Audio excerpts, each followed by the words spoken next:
Good afternoon, everyone. I'm Melanie Schwartz. I'm with the Milken Institute. And most of the times I think of relocation and adaptation as mutually exclusive, but we know that that's not the case. So I'm wondering here, while we're in the process of relocating or migrating, what is happening in the interim? How are we building infrastructure where they are now, as your point, who we are very tied to what we call home. So if it's not restorative or if it's a complete relocation, how do we plan for the interim timeline? Who would like to try this one? Yeah, I think that's a great question. In the international space, there's adaptation, which is what you do in preparation for climate change. And then there's loss and damage, which are the impacts of climate change.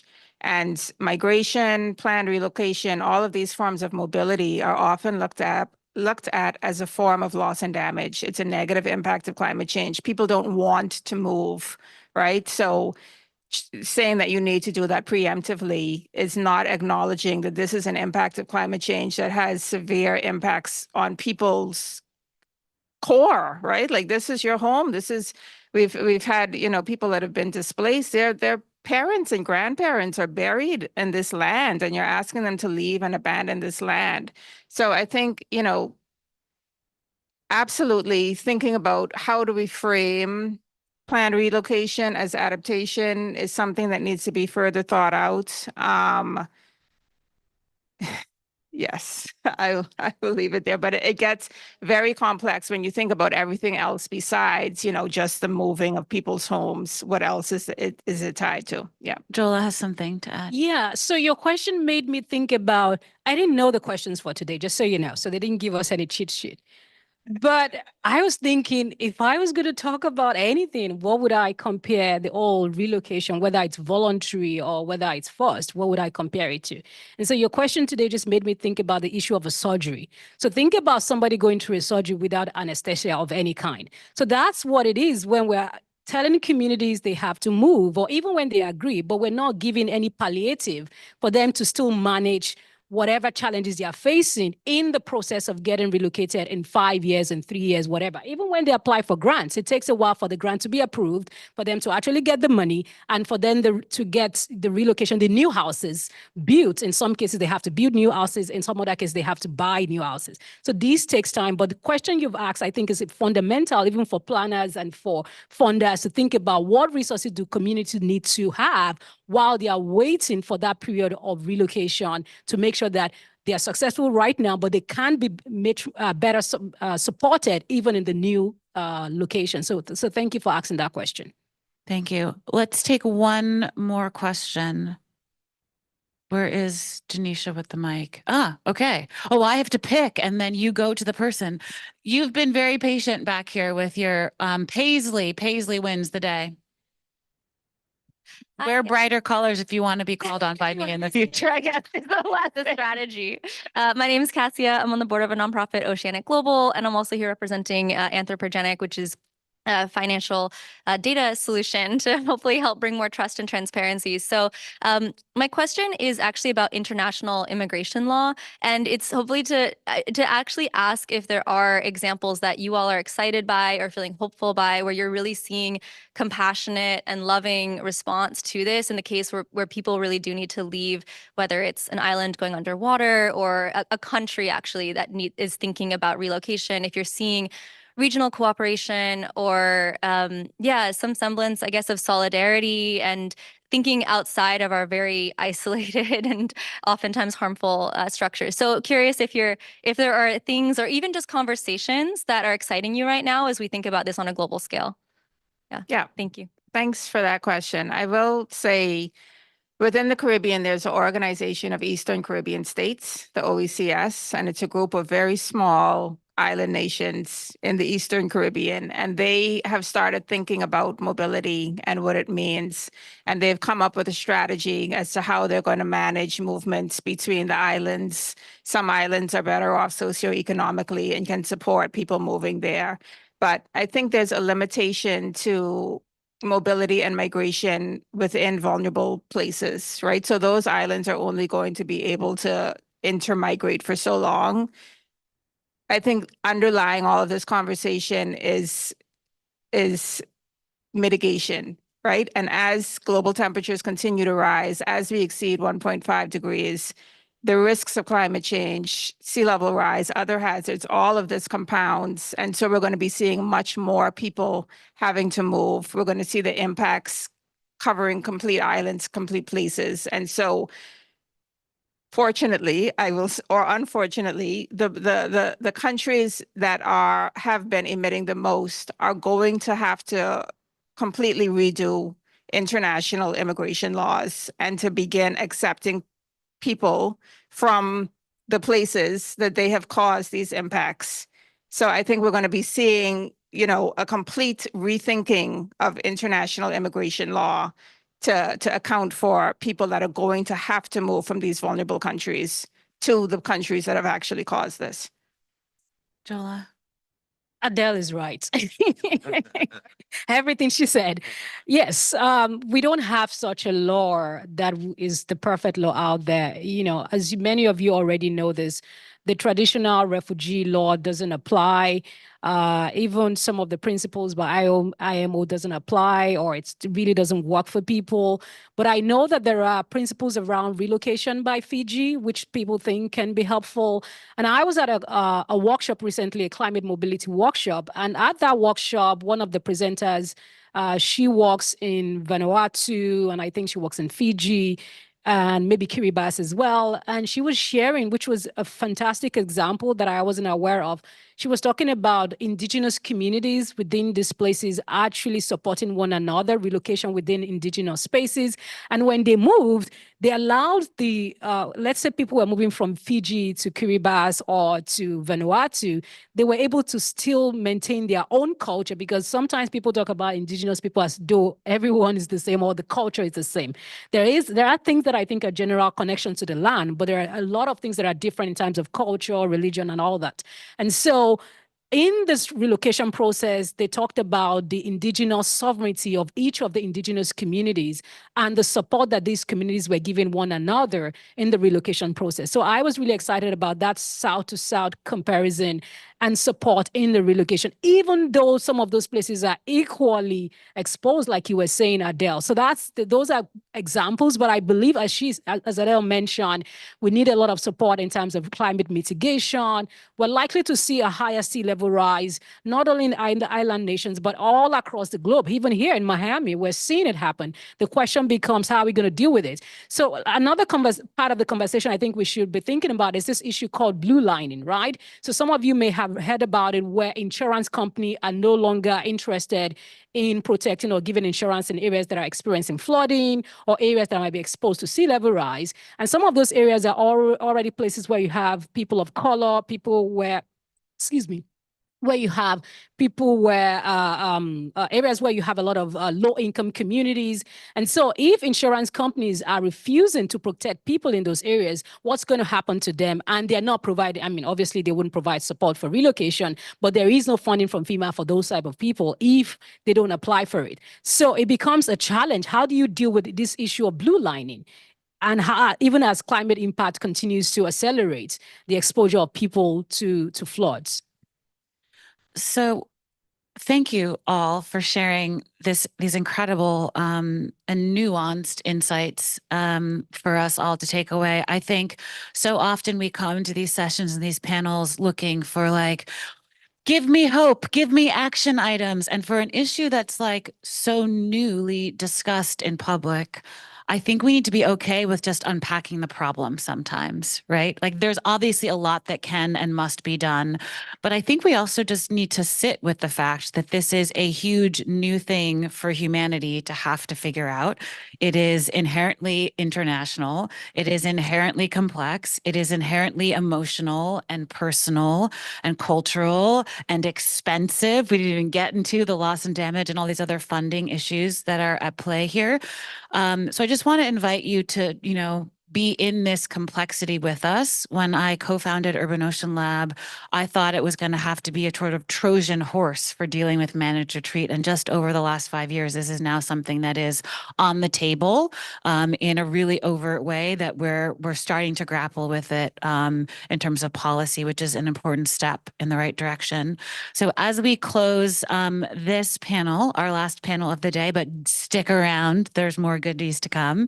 I just wanted to offer for each of you, we've talked about a lot of different things. If there's one sentence you want to make sure everyone leaves this room remembering, what is your one sentence you each want to leave us with?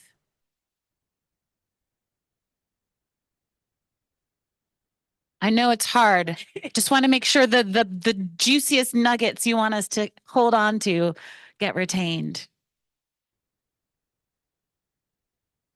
I can start. The truth is, we're all in this together, but we are not all exposed at the same time. But some of us, we're going to get exposed, maybe not now, maybe families or the next generation will be severely impacted in 20, 30 years. I don't know, the average age in this room might be 20. So by 2050, you're probably still in your 50 something. And so this issue is going to be even much more real for you. And so if we're able to lay a foundation for equity in policies to deal with relocation, we will all be better off. So we don't need to wait until 2050, 2100 to act. This is the time to act. And this is the time to center equity and justice in relocation, in climate migration. And we should not be afraid and not talk about the other. Oh, it's those people over there. It's all of us. But some people are severely impacted. And helping those people now will help all of us together later on. Thank you. I'm just going to echo also. I was going to say, climate mobility affects all of us, and it's going to increasingly become a huge problem. I think what the world is going to look like in the next 20, 30 years is much different than what it looks like now. And movement of people is something it's a huge issue that we're all going to have to be involved with. So start thinking of ourselves as part of the climate mobility issue and how we can take part in it. I have 3 sentences. I want to echo what the other panelists have said, but I have 3 short sentences. I know Ayana had noted that sometimes the simplest things are overlooked. So I leave you with this. We are all in this together. Love each other, and happy Pride Month.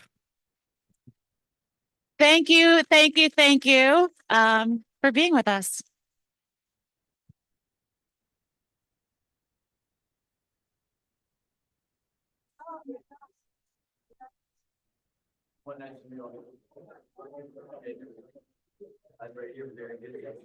All right, I want to invite everybody out in the lobby to come in because this is we're getting to the best part of the conference where this was an amazing panel. Sorry. But we have 2 more of our interviews with senior government staff. Is this microphone on? I can't really tell. Yeah, it is. All right, terrific. And as we adjust the chairs, I'm told that they're putting clean water in the cups every single time, that they're not all drinking from the same cups. But I would like to invite Juliana Ojeda from Green 2.0 to the stage, and she will she will introduce her interviewee. Here you go, Juliana. The stage is yours. Thank you. Can I get a round of applause, everybody?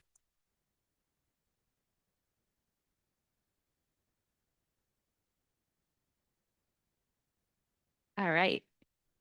Sounds like you can hear me. Hello, everyone. Can you hear me? Okay, good. It is my honor to introduce Cynthia Martinez, a trailblazer in conservation. As the first woman and Hispanic to lead the National Wildlife Refugee System, Chief Martinez has dedicated her 31-year career to preserving our natural heritage. She began with the U.S. Fish and Wildlife Service in 1993 and rose through the ranks, serving as a deputy chief before assuming her current role. Chief Martinez's leadership has been instrumental in shaping the vision for growth and management on our nation's premier system of public lands and waters, the refuge system. Please join me in welcoming Chief Cynthia Martinez to the stage, which she's already on. All right, we're going to start off with an easy one. Why is the ocean important to you? It should be. No. Hey, I was told not to press buttons, not to touch anything. So, they always terrify you when you come up here and do these things, right? Thank you for the introduction. It's always crazy when they read like when you started and whatever, because now I sound really old. I started when I was 12. How about that? The oceans, well, like the secretary, I'm from the state of New Mexico and it's landlocked. And so for me to get to the oceans, I think it was, I think I was at least 19, 20. And that was when my brother graduated from his basic training before he went into the Navy. And I think we went to Florida. That was the first time that I went to the ocean. So it was kind of ironic to me to be from the West, and the first ocean I saw was the Atlantic. I don't know, a little irony there maybe. But, as chief of the National Wildlife Refuge System, we've got national wildlife refuges in every state and all 5 territories, at least one, right? We manage the marine national monuments. There's 5 of them together with NOAA. I have been afforded the incredible opportunities to go to some of these places. I mean, Palmyra Atoll is just an absolutely amazing place, a destination. This last January, I got to go to Rose Atoll Marine National Monument, National Wildlife Refuge. The corals there are as stunning as ever. The pictures that you've ever seen of Rose Atoll, it looks just like that. So once you do get immersed in and engaged with the oceans, how can you not fall in love with them? I mean, they are kind of our lifeblood, right? So because of my job, I have had wonderful opportunities and have fallen in love with the oceans. Thank you for that wonderful answer. Side question, do you remember which beach in Florida? Does it in the back of your head? No? Do you recall that I said I was like 19? You're so right. All right, our next question. Many people here, myself included, look up to you as a conservation leader. Who are your conservation heroes and why do they inspire you? Well, it's crazy when you finally get to a point in the career where people are looking at you as a conservation leader, right? We have so many amazing people that work for the Fish and Wildlife Service, and they've taught me a lot, right? And so when I first came to headquarters, we had just embarked on a strategic vision for the National Wildlife Refuge System. And I led that vision for what do we want the National Wildlife Refuge System to be for the next 15 years. We had this conference in Madison, Wisconsin, and one of our plenary speakers was Dr. Sylvia Earle. So you want to talk about the hope spots of the oceans and just the way she spoke, the passion she spoke about it. She just really inspired a lot of us during that time at that conference. So that was one of the first, I think, people. But then as I was talking about with the people that work for the Fish and Wildlife Service, I mean, it becomes part of our lifestyle, right? We believe so much in the mission and what we do. And I have learned so much from many of the people that are working in these spaces. They've taught me most of what I know about the ocean, corals, plastics, all of the above. In your current position, what is one thing you or your agency has accomplished that you're most proud of, or just you and your career in general? How long do we have? How long did you, when is the bar set up? Well, number one, we are fortunate enough to administer the Marine National Monuments, right? So that's 750 million acres of waters, the submerged lands that go along with those. I mean, that in and of itself is incredible. The secretary just announced this morning the management plans that we just completed for Northeast Canyons and Seamounts and the Marianas Trench. That's pretty incredible. So those are kind of larger, bigger things, but some of the other things that we've done, right? So here's an example. I'll take you back to Palmyra. Palmyra, there was a shipwreck off of the atoll and it was leaching bad stuff out. It was killing the corals. That was like an absolute true cause and effect. Huh, maybe we should remove the shipwreck. Sounds easy, not so easy, especially in remote areas. It takes a lot. It takes a fair amount of funding. It takes a lot of time of year, all those sorts of things. So we got a little creative in how we managed to do that, but we did. We took that shipwreck out. Researchers went in and they planted corals, and the area is recovering, right? And so to be able to have a career where you can make decisions like that and you can actually see that change within the waterscape, within the landscape, that really truly makes a difference. And so I think those are maybe from a bigger scale down to an individual accomplishment. Those are really amazing. Right. What advice would you give to young people about starting a career working in conservation? I hope you like it. I mean, you need to like what you're doing, right? Because you spend so much time doing it. I think this here where you're at now is networking. You have to build a network. I mean, we don't get where we are by ourselves. We just don't. There's people that help along the way. So build that network, keep that network. It takes time. You kind of have to feed it, nurture it a little bit. It's always nice when you actually like the people that you're working with. So that's always helpful. So I think that certainly building your network, I would say trusting your gut, right?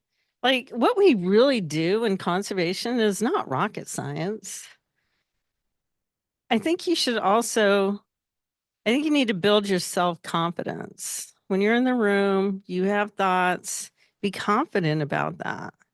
I think confidence is one of the things that will take people lots of places.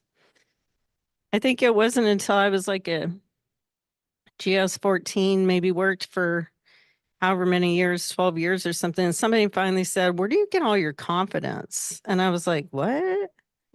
like I hadn't thought about that, right? I mean, I just went in and I did what I was trained to do, what I thought was right. I thought about other people. I tried to connect dots. I tried to bring people together, collaboration sort of thing. And so that question threw me off a little bit and I had to think about that. I was like, some people say fake it till you make it, all that sort of stuff. But I think it's just a matter of having a lot of confidence. I mean, what makes other people better than you?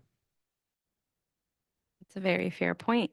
There was something you said about building network. And I think as someone who's like still pretty early in my career, I would say, and has really kind of been learning how to do that, like kind of more hands-on firsthand experience. Do you have any advice you would give to young people regarding that on how to any tips, tricks, anything you really learned along the way? You should eat with people. I mean, people like food, right? And if you got to eat, and if you're going to eat, then it might as well be good food and it might as well be fun, right? I mean, I think even when you're dealing with some really hard conservation challenges and maybe you're not in agreement with others, if you can get together around food. And I think for people that look like us, that culture is really easy for us, right? And so do those things that are comfortable and natural for you and just expand it to your work environment. That's a really good answer. Oh, why, thank you.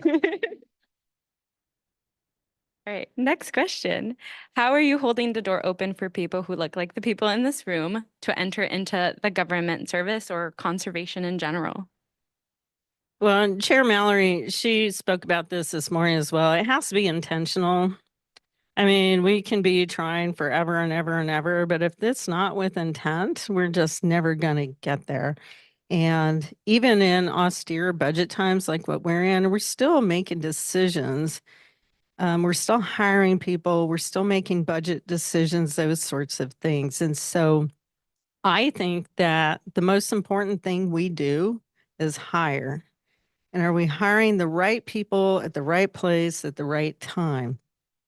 We have developed various fellows. We have been intentional with those fellows. We've utilized folks like Hispanic Access Foundation, Mobilize Green. We have moved to paying for a living wage because I don't know about y'all, but when I was going to school, I couldn't just volunteer in the summers, right? I needed to be getting paid something. So this whole new, shouldn't have been a new concept, but it was that we need to pay a living wage. Paying that living wage, bringing people in as a cohort. Do you know it's really helpful when we actually bring our fellows in together? We train them together. They become a cohort. Now they have, and especially now with social media, you all stay way more connected, right? You don't have to pick up that thing that had a cord on it and was called a telephone. And so you stay way more connected. And I think that when people come in as a cohort and they have the same experiences together, they get to know each other. And then even when we spread them across the country, they've got that connection. They've got somebody that they know that they can talk to as well. And then maybe go on to find others as well. We try to put mentors. Mentorship, I think, is a really incredible piece of that puzzle as well. I think developing mentors for people coming in is really important. And then I think once people do get in, it's just as important to give back. Become a mentor yourself, right? Gather yourself around folks. And I think that we have to recruit. We have to recruit and we have to be intentional and we have to be welcoming and we have to provide people an opportunity to succeed. And all of that is very, very intentional. All right. Well, those are all our questions that we have for you that have been kind of written down. So I know we have some time for Q&A if there are questions people would like to ask.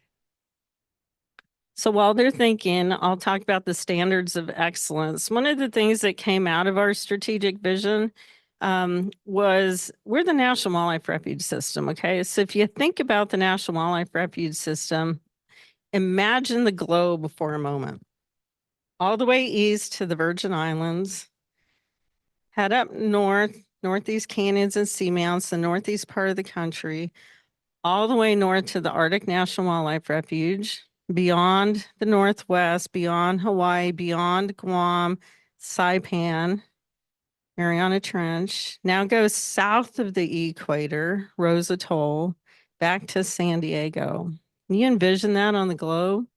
That's a pretty big place. As we were developing the future vision for the refuge system, we talked about what are our standards of excellence? Well, we should know and relate to our community. If we have 572 national wildlife refuges across this country, we should know what the community surrounding those refuges is all about. We should also hire people that look like those communities, that work in those areas, know and relate to your community. You know what else we should do? We should be a community asset. What are we bringing to that community? How can we be an asset for them? Collaboration, partnership. We struggle with the funding part, but we struggle with the funding part. But having those standards of excellence that we've established those throughout the National Wildlife Refuge System. Our director is trying to move those into being foundational in how the entire Fish and Wildlife Service works. And so we've been a leader in that arena. Did I stall long enough or? I don't know. We'll see. Do you have any questions? Oh.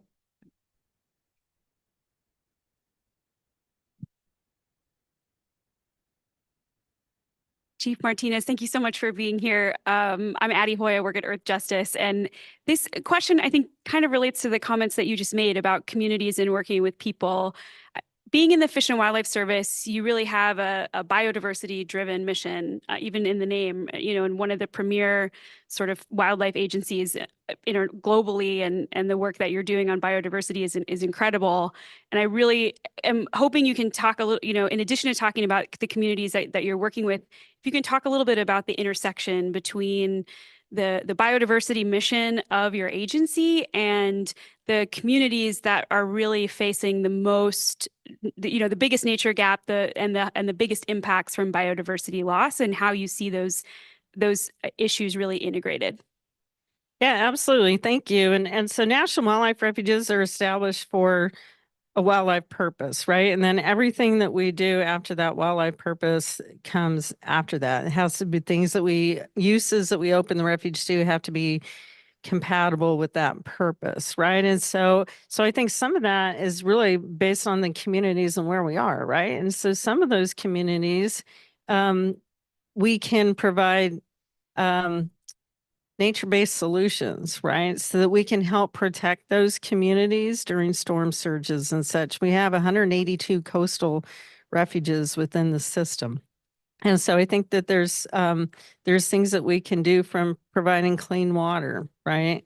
Restoration of some of these systems that we can do to help with those communities. And then just also engaging with those communities, right? Bringing them out. So this other concept that we came up with was the stepping stones to engagement. We should meet people where they are. We meet people where they are. We talk to them about conservation. We talk to them about their communities, the areas around them. Maybe we then go into the schools. We've done a lot of pollinator gardens, a lot of monarch sort of work, planting milkweeds, explaining these things, working with kids in their schools, and then maybe in their city parks, and then they can come out to national wildlife refuges. So I think if we have those stepping stones to engagement, we have opportunities to engage with people. The other part that we brought up during that time is not just talking with people in our urban national wildlife refuges, but working with cities. So we have our urban national wildlife refuges. We've got like 104 of those across the country, where we've got a population of 250,000 people within 25 miles of a national wildlife refuge.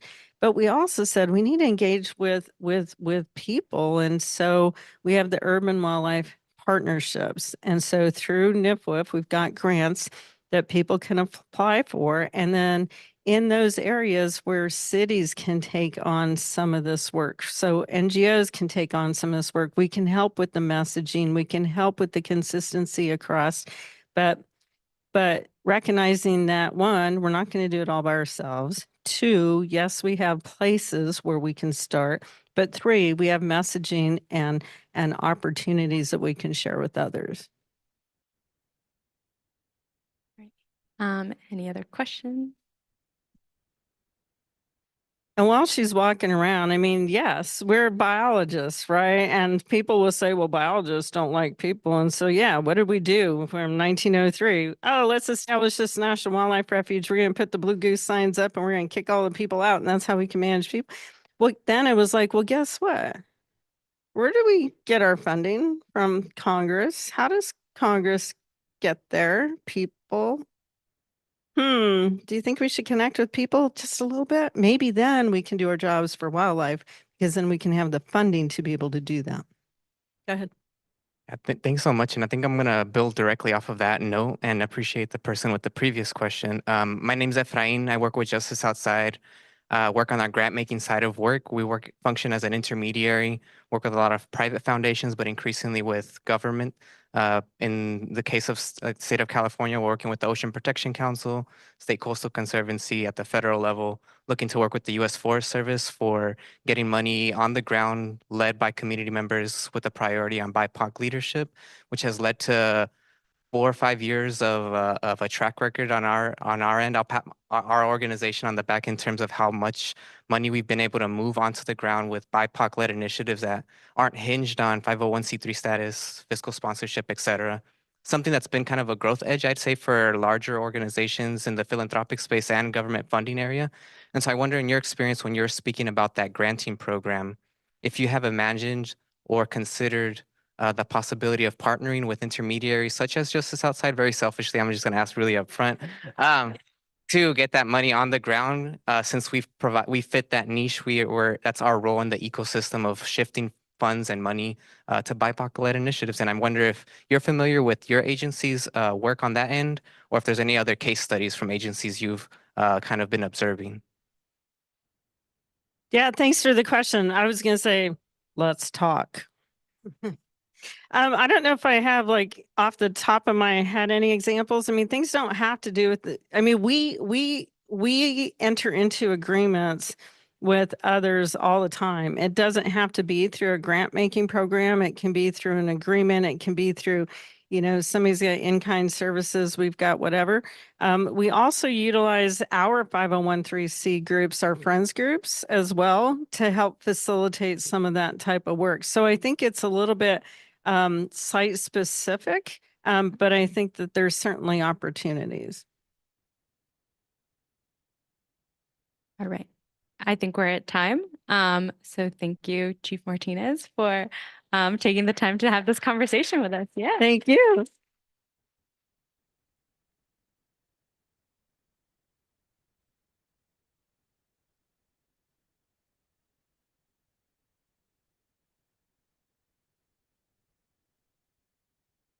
See if this works.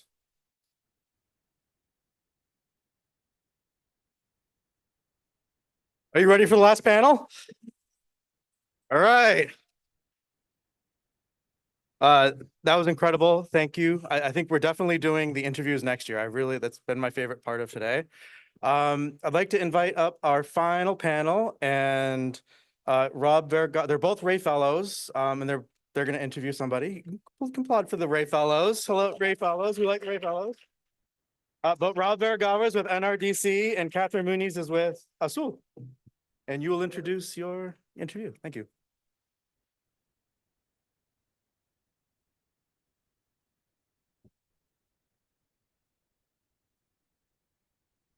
Fresh water. Good afternoon, everyone. My name is Catherine Muniz. I am Azul's Ray Policy Fellow.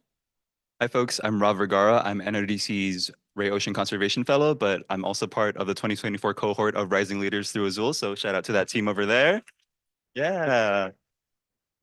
Awesome. And then next to us on stage, we have Jainey Bavishi, the Assistant Secretary of Commerce for Oceans and Atmosphere and Deputy Administrator of NOAA. So Assistant Secretary Bavishi is a distinguished expert in climate adaptation and resilience.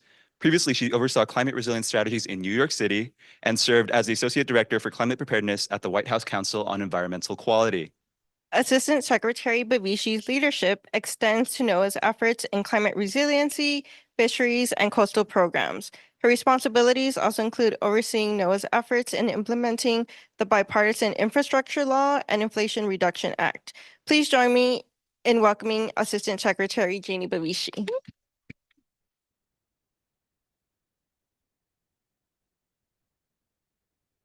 Awesome. So just to flag real quick before we get into the meaty questions, we'll have 5 minutes at the end, give or take, for audience questions. So let that cook and marinate as we progress through our little gauntlet over here.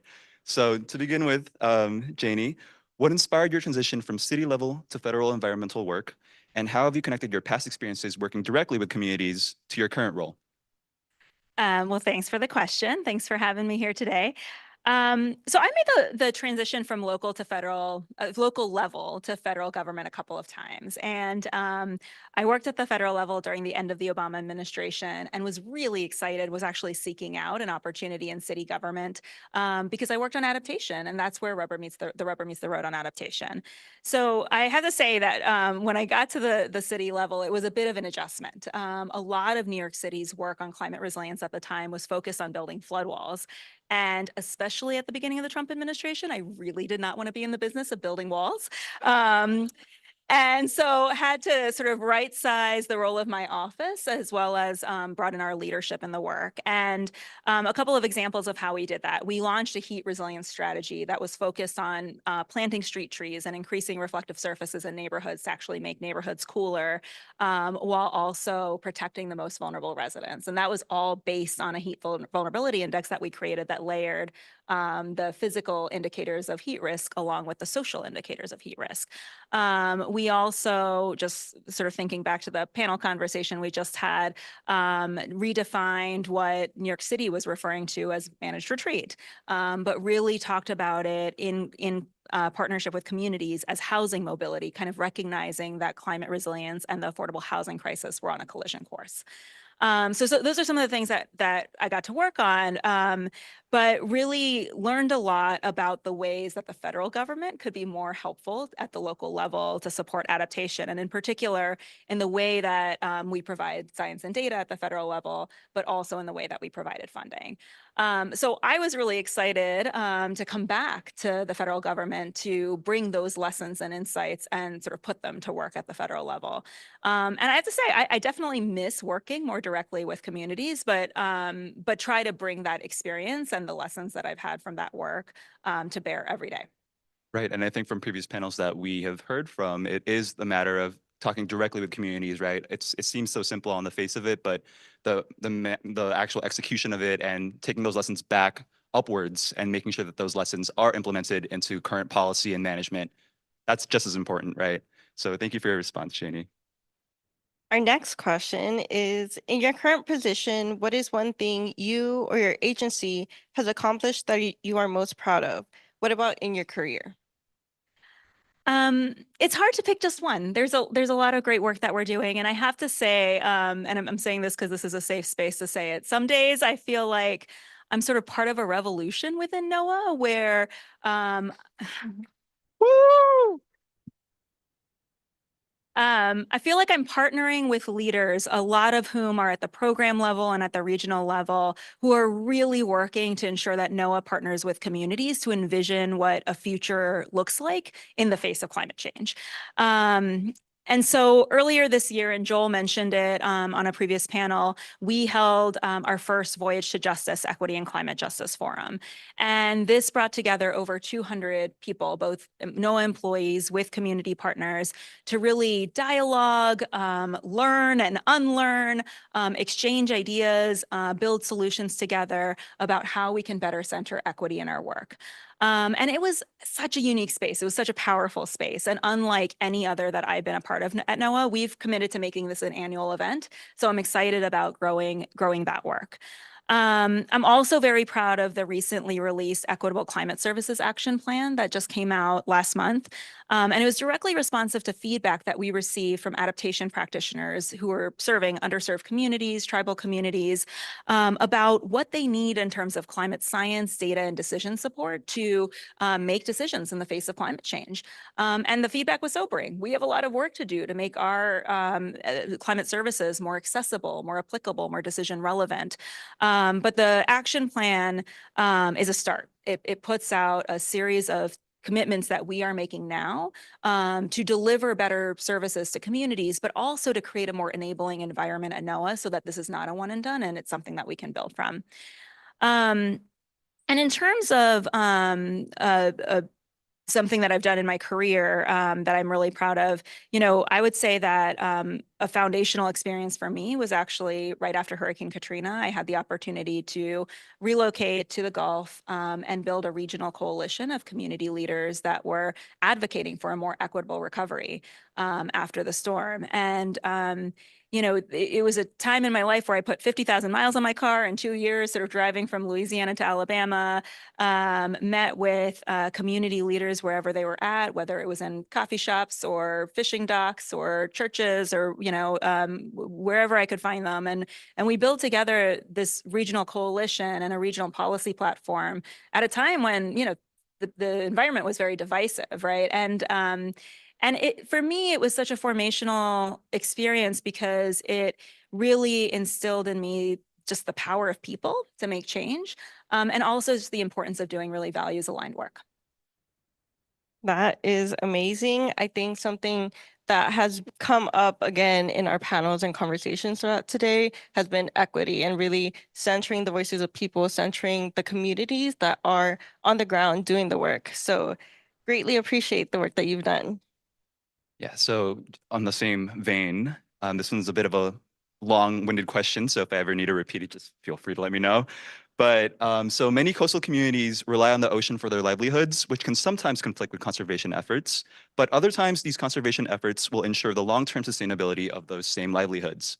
How does NOAA navigate the complex balance of advancing its climate resilience goals while also upholding its commitment to environmental justice and addressing the needs of communities of color? So yeah, right up your alley. It's great. Yeah. And a very complicated question. Very complicated, yeah. Yeah, I mean, I think that at NOAA, we have a lot of the building blocks, and I'm proud of that, right? We have a sanctuaries process that is community initiated. It really emphasizes public participation. It also requires us to not only allow, but encourage compatible use of resources apart from conservation. Our bipartisan infrastructure law programs on habitat restoration and coastal resilience have prioritized funding for planning and capacity building. So we're meeting partners where they're at. We're encouraging new partners to be a part of the solution making, and that also means we're putting value on their place-based and local knowledge, right? And making sure that we're sort of creating the space for that. One of our National Estuarine Research Reserve sites in North Carolina is working on a management plan right now. And they've actually had to bring a trauma-informed facilitator to do the stakeholder engagement for that plan. Because if we're going to center equity, that also means understanding inequities and their histories and really making sure that we're bringing that into the conversation. So those are great building blocks, right? That's work that all that work that I'm really proud of. But I also think that there is work that we have to do in this room, right? Not just at NOAA, to redefine what we mean by conservation and what conservation success looks like, right? We get criticized for how we're counting conservation, and that came up in an earlier panel.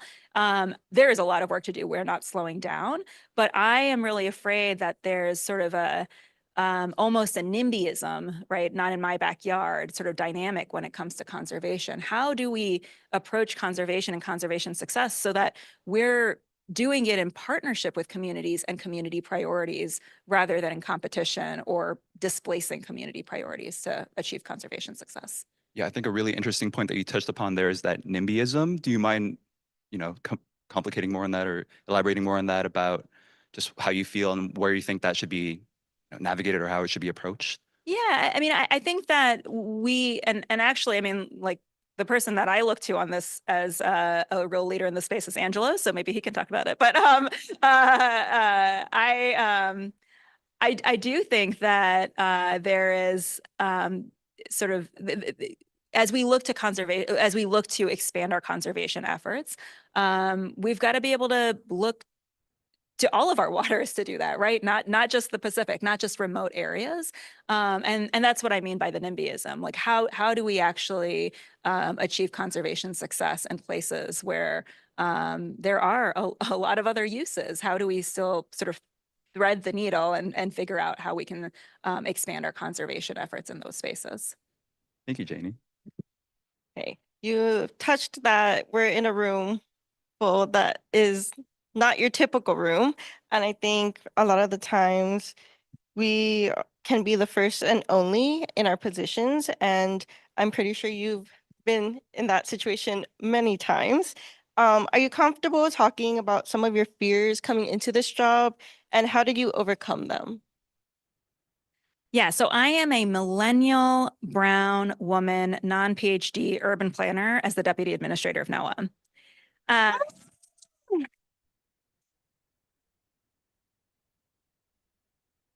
And I'm not going to sugarcoat it. It's hard. And I think I'm also going to be honest, like people question every day whether I should be in this role. And the hardest part of it actually culturally at NOAA is the fact that I am not a PhD physical scientist, right? And I probably represent the profile of a NOAA service user more than I do as the NOAA expert, right? Or expert as we often define it. So it's really easy to feel like I don't belong, right? It's easy to sort of retreat to that. But I think a lesson that I've learned again and again in my career is to not shy away from my gut, right? To ask the hard question, even when it's not convenient, ask it when even if it's feeling like it's coming from left field based on where the conversation's going, because that's the time where it's most important to ask it, right? Like that means that there is a perspective that you're bringing that's not otherwise being represented. And so I think I am challenging myself every day to trust my gut, to show up as myself, to bring my expertise to the work, to ask the hard questions. And that's also the advice that I give to other young leaders of color in the work, right? It's to just trust your instincts. You are at the table, as Brenda said before, right? You're at the table for a reason. Make sure you're using your voice.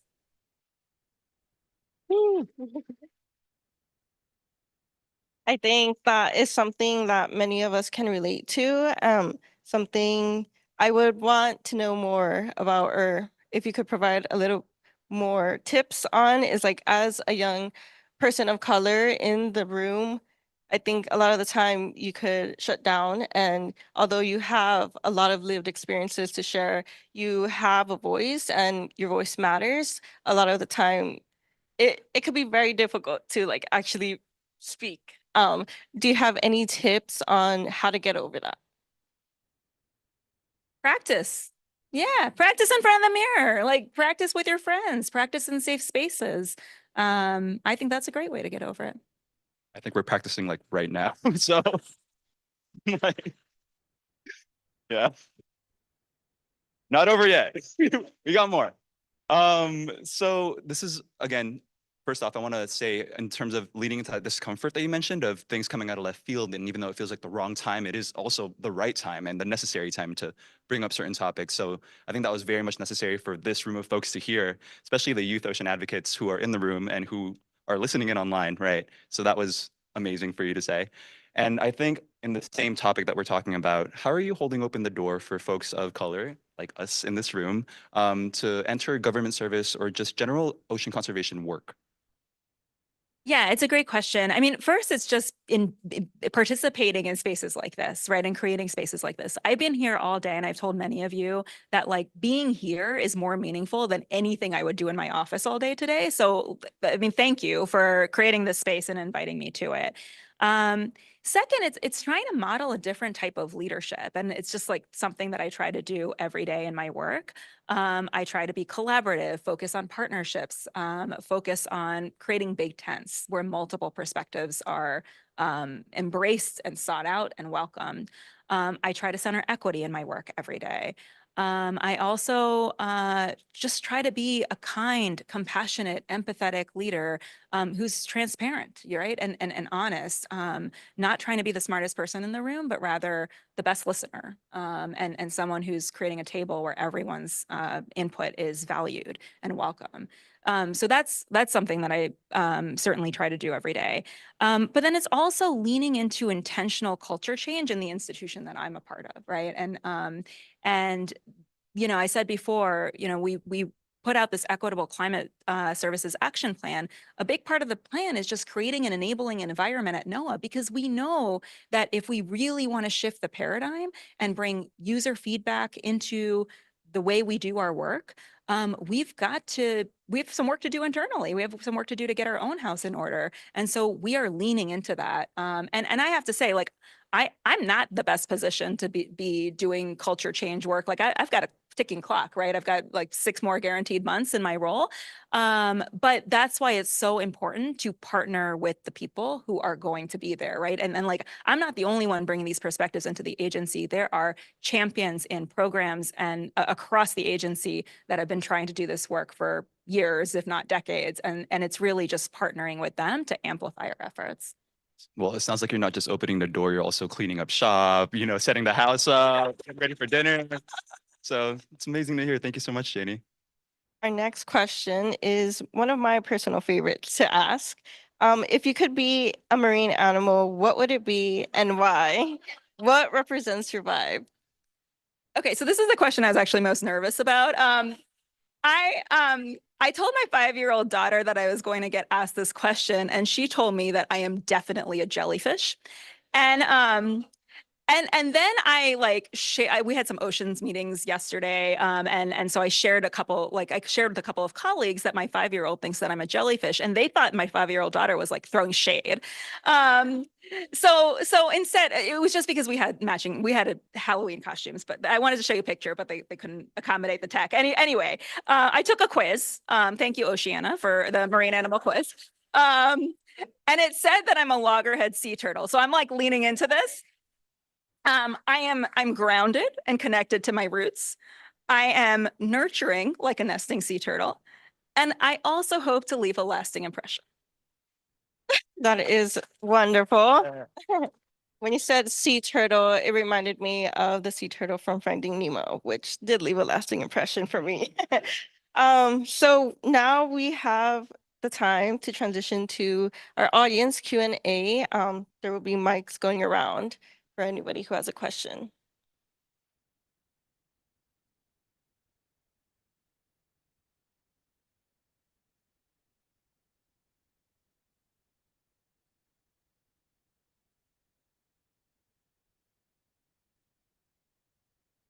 Hi, that's weird. Okay.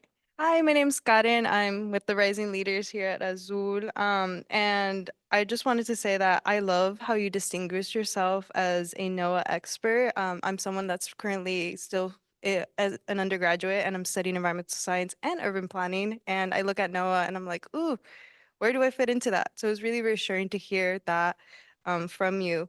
But if you could go back to your experience in coalition building, I find that a lot of times community members and organizations get burnt out and then coalitions kind of fade away. So I was just wondering if you could give advice on how to start building those coalitions and then keep nourishing them. Yeah, it's a great question. And I think coalitions can have seasons, and that's okay. And what I mean by that is, I'll just share an anecdote. The coalition that I was a part of building after Hurricane Katrina didn't actually last much longer after I left, and after the organization sort of just went into a different phase of work. And then I actually came to NOAA. That was about 10 years ago. It was in the Obama administration, and the Deepwater Horizon oil spill happened soon after I got to NOAA. And we started, colleagues in the administration started going down to the Gulf and meeting with community leaders. And my colleagues commented on how well networked and how well organized community leaders across the region were. And it was a different season, right? Like it was not the coalition didn't exist in the name that, under the banner and under the name that we had created it in, but those relationships existed. And I think often when I think back to that work that we did, I described it as being in the work of policy advocacy, but I think we were actually in the business of building civic infrastructure, because you can't take those relationships away, right? People made those connections, they had those experiences together, and those lasted even if the coalition sort of took on a different form. Hello, I'm Jorge. Thank you for being here. Y'all are doing wonderful. Also with Azul. So if you are not currently in your dream job, you pointed out that you might be on a time crunch. What would be your next dream job if this is not it?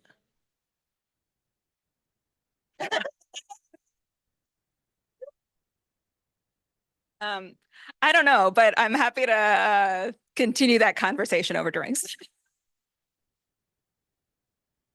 You should find her on LinkedIn. Just DM, yeah. I think we have one more question over here with Jess. Oh, there's a bunch also. Well, there's one over here, and then there's one over there in that other corner. Hi, I'm Jessica Knox. I'm with Salted Roots, formerly known as Brown Girl Surf. I'm a surf program lead and a youth advocacy specialist. The question I had for you was, what is a program that you implemented that you felt was the most successful, and why do you think it was successful? At NOAA, or just in general? Well, I don't actually get to implement programs in my job. I think NOAA's been doing a lot of really amazing work, and especially under the Bipartisan Infrastructure Law and Inflation Reduction Act funding. I have heard references to a bunch of NOAA grant applications throughout the day. I think some of those were to the Climate Resilience Regional Challenge that NOAA is currently that NOAA's put out. We're in the process of reviewing applications, and hopefully an announcement comes this summer. But I'm really excited about it because it's a $575 million challenge that again, really work to center equity. We did that in a couple of different ways. One was that we had a pathway to funding that was focused on planning and capacity building. So recognizing that not every community that applied was going to be ready to implement a large transformational project. We had money for that too, but there was set aside money for planning and capacity building.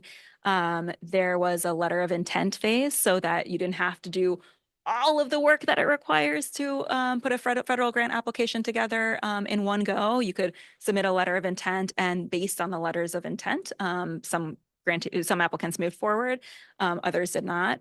There's technical assistance built throughout for application development, but also execution for those who end up being successful. So those are the kinds of things that I think make it really stand out. I will say it's a one-time program. It's funded by the Inflation Reduction Act, so it's just one time.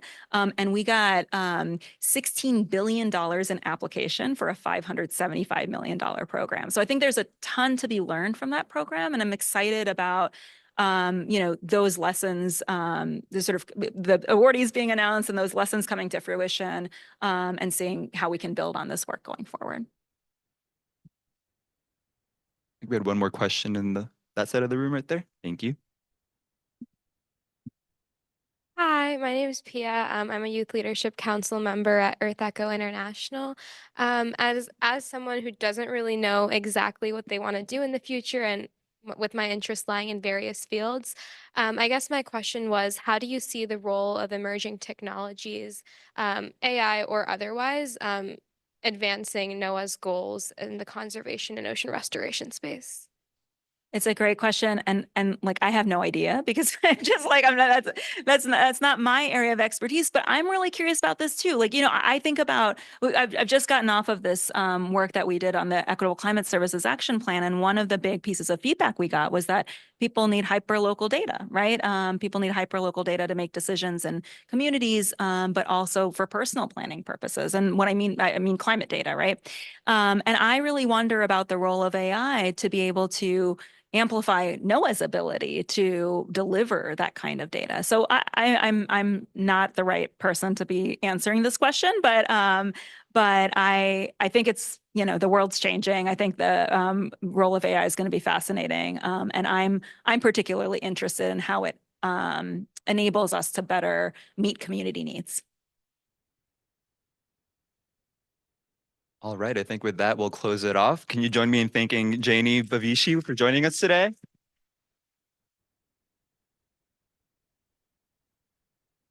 And a big round of applause for Catherine and Rob too. Woo!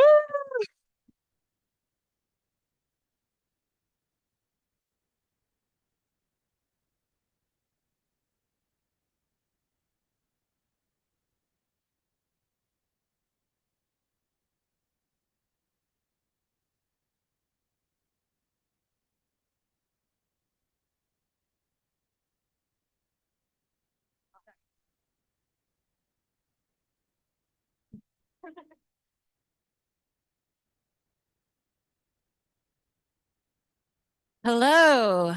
Hello, hello. Upwell 2024.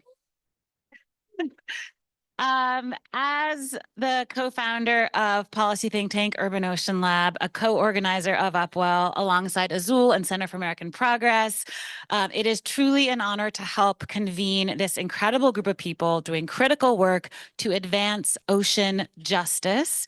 So to the 250 or so people who've joined us in person today and the 500 or so who have joined us online, thank you for being here and for all that you do.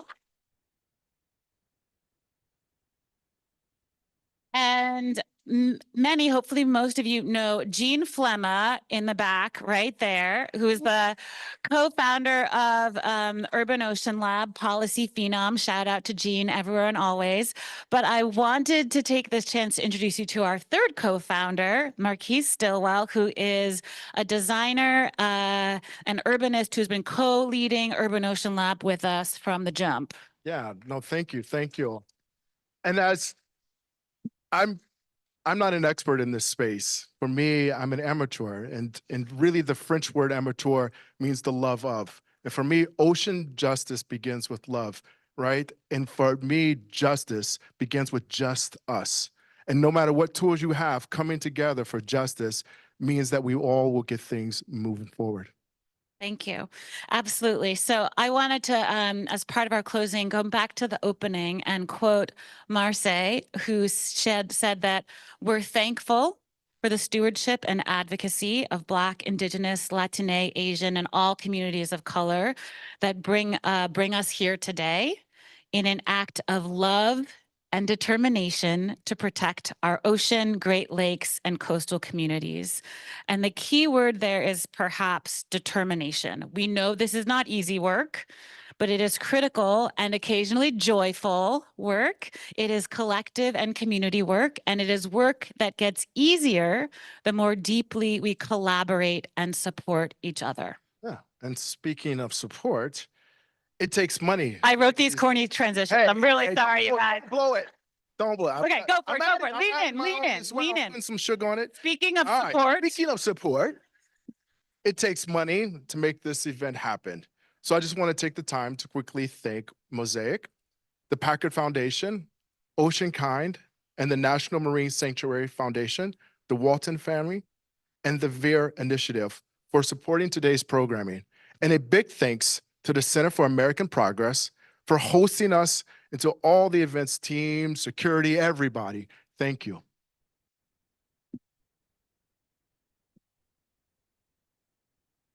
And thank you to Sophia Gower and Corky for participating in Upwell's first ever cohort of artists in residence. Yes, thank you, Corky. They have been busy creating art inspired by today's event. Check it out. Check out their creations before you leave. To echo a sentiment that I've been hearing throughout the day, I so wish Upwell, this gathering, this community, had existed when I was just starting out in ocean policy, working at the EPA right out of college and feeling totally adrift. So especially to all of our speakers, thank you for sharing your wisdom, your insights, and your stories, for helping us see all the different ways forward. Thank you to Angelo for being a fabulous MC. And a huge shout out to all the core Upwell organizers, Kat, Mariel, Janisha, Kristen, Addie, Sarah, Bazia, Valerie, Adrian, Juliana, Angelo, Marce, and Jean. This literally would not happen without you. Yes. So as we close, we encourage you all to stay connected with the people that you've met today. And again, regardless of your background, whether you're an expert or an amateur, regardless, we need that interdisciplinary love. So please stick together, connect as we move forward. So with this, the formal portion of Upwell 2024 is done, but the fun is just beginning. We will now eat, drink, and be merry. It is time to turn this room into a dining space. So at this moment, you have two options. Option number one, adjourn to the bar in the lobby. There's also space upstairs. There's a balcony. There's lots of places you hang out, but you cannot stay in this room unless, option two, you want to help move the chairs. So please clear this room, but stick around here at CAP for what we hope will literally be a happy hour, and long live Upwell.